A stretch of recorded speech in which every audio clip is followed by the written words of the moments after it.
أعوذ بالله من الشيطان الرجيم. بسم الله الرحمن الرحيم.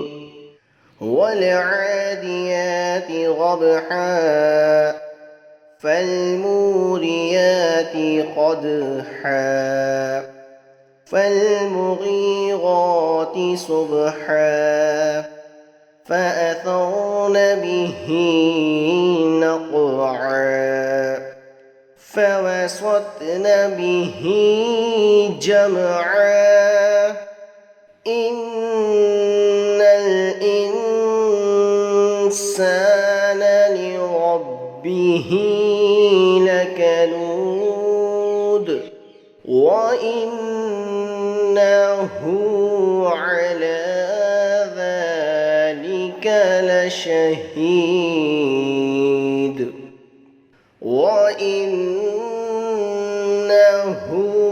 لحب الخير لشديد أفلا يعلم إذا بعثر ما في القبور وحصل ما في الصدور إن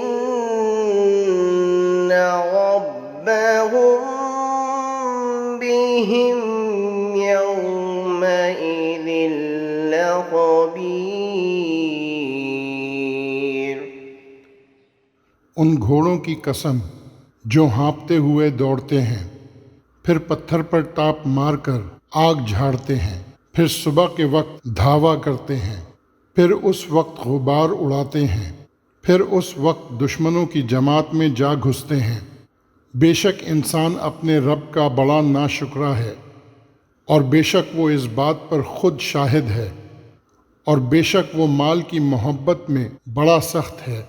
बस क्या वो नहीं जानता जब उखाड़ा जाएगा जो कुछ कब्रों में है और जो दिलों में है वो जाहिर किया जाएगा।